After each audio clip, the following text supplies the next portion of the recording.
నమస్తే. నా పేరు నాగేష్, ఏబీపీ కూకట్పల్లి విభాగ్ కర్నల్. ఈరోజు అఖిల భారతీయ విద్యార్థి పరిషత్ కూకట్పల్లి విభాగ్ మేడ్చల్ జిల్లా ఆధ్వర్యంలో స్థానికంగా ఉన్నటువంటి దుందిగల్ పోలీస్ స్టేషన్లో మొన్న దొరికినటువంటి డ్రగ్స్ మహేంద్ర యూనివర్సిటీలో జరిగినటువంటి విషయంపై బీసీని అరెస్ట్ చేయాలని చెప్పి ఈరోజు ఏబీపీ కంప్లైంట్ ఇవ్వడం జరిగింది.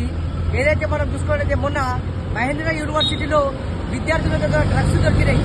ఎందుకంటే అది కేవలం అక్కడ ఉన్నటువంటి మేనేజ్మెంట్, అక్కడ ఉన్నటువంటి బీసీ, అక్కడ ఉన్నటువంటి సెక్యూరిటీ సిబ్బంది వాళ్ళ నిర్లక్ష్యం వల్లనే అక్కడ డ్రగ్స్ దొరికినాయి. వాళ్ళు కనుక కరెక్ట్ ఉంటే ఈ యొక్క ఇన్సిడెంట్ జరిగేది కాదు. ఎందుకు వీసీ, ఎందుకయ్యా నువ్వు ఉన్నది క్యాంపస్ లో, ఇప్పటి వరకు ఎందుకు స్పందించడం లేదు? విద్యార్థులు అరెస్ట్ చేశారు, కానీ ఎందుకు వీసీ స్పందించడం లేదు?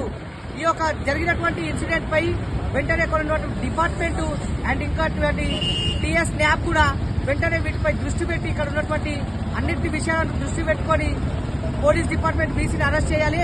కేవలం వాళ్ళ నిర్లక్ష్యం వల్లనే ఈ యొక్క ఇన్సిడెంట్ జరిగిందని చెప్పి ఏబీపీ హెచ్చరిస్తుంది. వెంటనే వీసీని రిమాండ్ చేయాలని చెప్పి ఏబీపీ డిమాండ్ చేస్తుంది.